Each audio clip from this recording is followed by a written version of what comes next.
I am joined by my friend Brandy, and we are going to be telling you guys the history of Halloween slash Samhain. Just so you know, I did write a script for this. This is like my first video I'm doing where I'm going off of a script.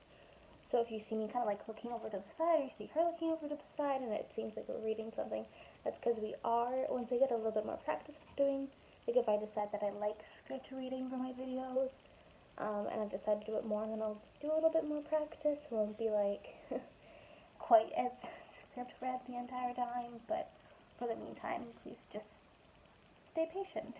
So anyways, let's get into the video. Hey Brandy, do you know the history of Halloween? Not really. I do know that for modern Halloween, is on the 31st. Okay, so basically Halloween was based off of a Celtic holiday called Samhain, which is actually the correct pronunciation. A lot of people pronounce it as Samhain, which is Samhain, and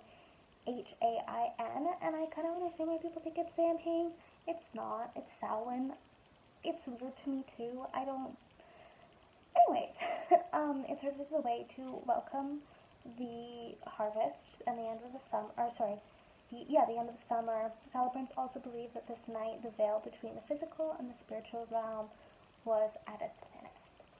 So it also allowed more interaction between the two. They believe that because of this, certain creatures would pass through, things like fairies, which are not the same fairies that me and think of nowadays. It's not like the pretty, like, it's not Tinkerbell. It's like, I was watching a movie the other day. It was, what movie was I watching? I was watching the movie Hellboy. And in it they had these tooth fairies, and basically what the tooth fairies did was they would take your teeth, like they would eat humans by eating their teeth first. That's kind of the type of fairies they were talking about. So they also believed that like certain ancient creatures would kidnap children and just a lot of other really scary things. So they would dress up to hide themselves and make themselves not look like a human. And a lot of times that would involve painting their entire face. And then a lot of times it actually were bells because they believed that the sound that the noise that the bell made actually scared off these creatures. And it was used as a way to protect themselves. Were the offerings what led to the whole trick-or-treating that we do today? Okay, so for this question, okay, I'm not quite sure where it's going with on the script of my one, so again, that is my mistake, but I'll still kind of answer the question. So basically what it was a lot of times people would leave out offerings to appease these creatures, you know, to try and be like, hey, please don't eat my child, here's a cookie type thing. It wasn't quite like that, but it was basically like that. And no, that's actually not what led to trick-or-treating. So what led to trick-or-treating, it's said to have derived actually from ancient Irish and Scottish practices. So in the nights leading up to Samhain, in Ireland there was this thing called mumming, and it was the practice of putting on costumes and going door to door, singing songs, and it was also used to appease the dead, and cakes were given as payment, and that's what people think that trick-or-treating came from. So what were the costumes made out of? What kinds of things did they dress up as? So I kind of touched on this before, where I said how, you know, their face was completely painted, they would wear bells, they would cover themselves. It was very important that their face was completely covered, so oftentimes they would actually completely whiten or blacken out their face. Obviously you can't do that nowadays, please don't, but they would also, they didn't want to be recognizable to these ancient creatures. And they, like I said, they also wore bells. And then a lot of times they'd use other things, like I think I read somewhere that sometimes they'd use sticks, they'd use different types of like, just a lot of different materials. It was more just kind of what they would find, but the one thing they did really focus on was the face paint.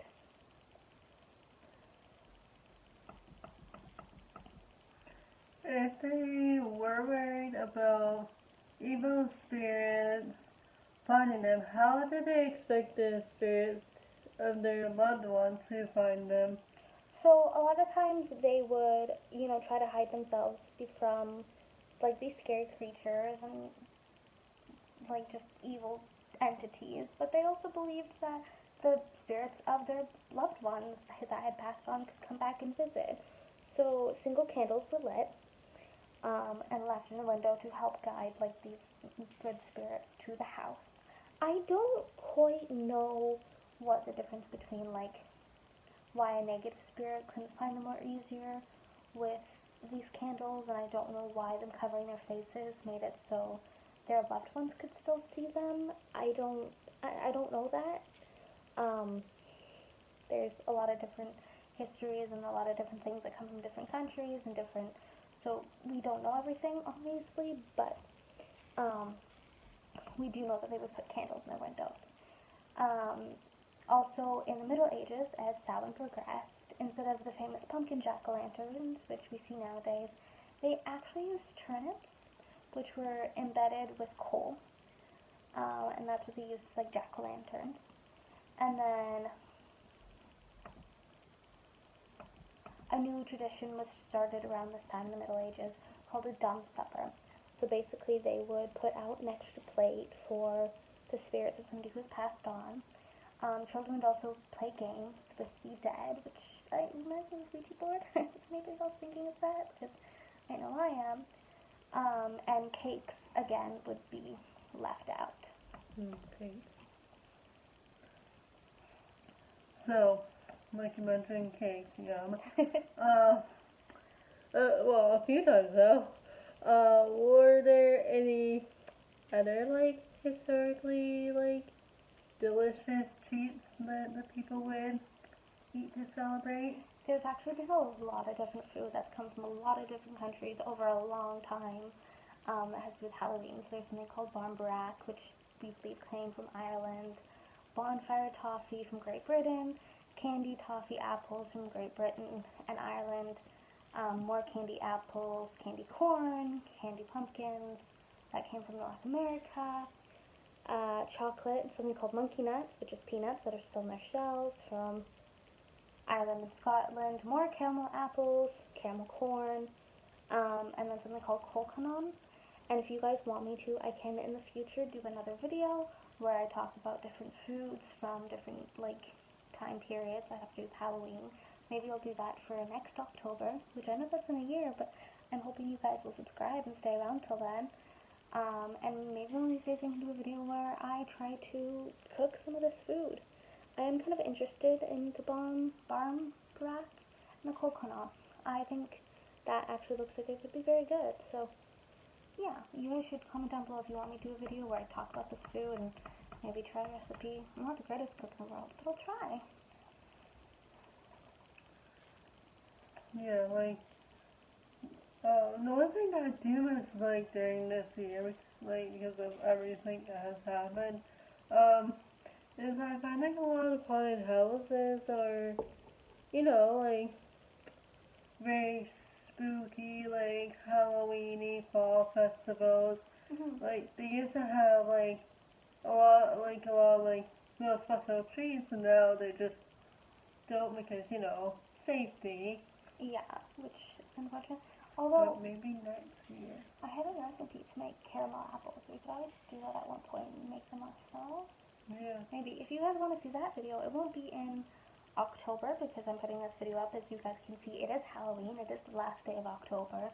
If you want me to do a video in November and I shall talk about some of these like fall type traditions, maybe not necessarily say that they're Halloween inspired, but fall inspired, then let me know. Okay. So, what did they actually do to celebrate? So they would honor nature and ancestors, as well as the passing year. So as you guys know, Halloween comes when summer's starting to end, winter's starting to come, it's getting colder, maybe things don't grow as well because of frost. And also at this time they would actually like cattle and other livestock would be slaughtered, so then they would have something to eat during the winter months. And then any crops in the field on Samhain were considered taboo. So they would actually make something called, they were bonfires, but they were originally called bonfires because they would have a massive feast. And after they ate, the bones of the animals they had slaughtered would be put to the fire, and that's why they're called bonfires. But we call them bonfires nowadays because most of the time when you have a bonfire, you're not putting bones into it. You hope. So, and they would leave like this bonfire would end up being like, for nature spirits and stuff as a way to like give them offerings. Um, yeah, and they also would do this as a hope that they would have a healthy and plentiful livestock and growth, whatever. Yeah, their farming would do well in the new year. Harvest? Thank you, harvest. Yes. So what happened to the ancient traditions of Samhain? Samhain, yeah. That one, right. We still seem to have a lot of similar ways to celebrate, but there's still a lot that's awfully different. Yeah, so in the 5th century, as Christianity started to rise and evolve, church leaders wanted to rename the holiday as a Christian one. So they tried to move it to May 13th, which didn't stick because, as I mentioned before, part of the celebration was supposed to be to celebrate the end of the year and the harvest. Well, May 13th isn't the end of the year's harvest, so this didn't really work out very well for them. And then they ended up moving it back, and they called it All Saints' Day, or Hallows Eve. And hallowed is basically like another way to say somebody who's like saintly. I forget the exact translation, but that's kind of where we got Hallows Eve from. Missionaries also considered anybody who celebrated the anybody who celebrated the traditional Samhain to be evil, and a devil worshipper, which isn't true at all. Obviously, we know that nowadays. That's what they said. So people were actually going hiding, and it's also believed that the Celtic underworld is what inevitably became identified with the Christian hell. So people believed that anybody who still celebrated Samhain the same way, sorry to give cat toy, was worshipping evil spirits.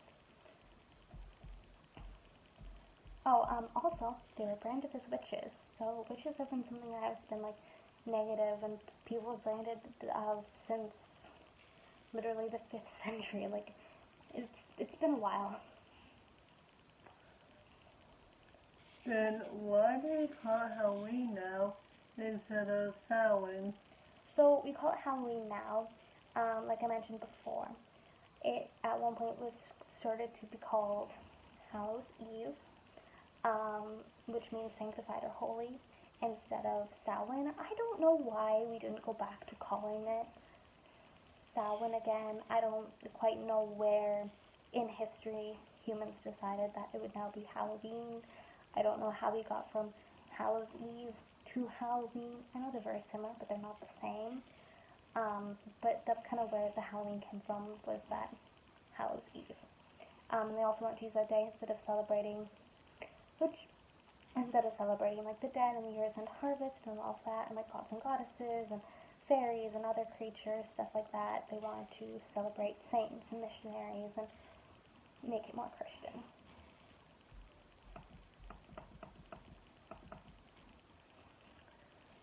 So what you're saying is Halloween or Samhain is a holiday that has been celebrated for thousands of years. Yes, it was celebrated by a lot of different cultures, a lot of different people. As I said earlier, it's hard to say what exactly every single person did, because even nowadays, like for example, Christmas, what my family does for Christmas might be different from what your family does for Christmas. And it's hard to say, like there's certain things that are fairly universal. You know what I mean? Like most people who celebrate Christmas put up a tree and decorate it. But that doesn't necessarily mean that just because you don't put up a tree and decorate it, that the way you celebrate Christmas isn't valid. So it was the same way with them in history where, maybe one person would put up a candle to let, you know, their family come, but just because their neighbor didn't do that doesn't mean that their neighbor wasn't celebrating Halloween. So it's kind of hard for historians to say for sure what was a practice and what wasn't, because again, there's so many different cultures and there's so many different people in the world and different families and different opinions and stuff like that. So some of these things might come from one country or they might come from another, or yeah. And it also, now that we can kind of travel and stuff, different stories got mixed in with like different travelers, and we might think that one thing comes from here, but it actually came from there, and it's interesting looking at history that way. But Halloween or Samhain has been celebrated, as far as we know, for a very, very, very long time. So that is the end of the video. I hope you enjoyed learning about Halloween / Samhain. Like I said, this is the first video I'm doing where I'm doing it kind of scripted. We went off script a little bit, so that's why we kind of had a little bit of stumbles and stuff. Like I said, I will work through that if I decide to do scripted videos in the future. Let me know if you guys liked this style of video where I did a script, or if you prefer me to just do my sit down and talk type thing. Also, make sure to like and subscribe, comment, let me know what you guys want to see. I have a very fun video coming next week where I actually did a photo shoot with her and her sister. So you guys will see that, and then after that, I guess it's a surprise, because even I don't know what I'm filming. But like I said, I hope you guys enjoyed this, and I love you very much. Stay safe and healthy. Cheers!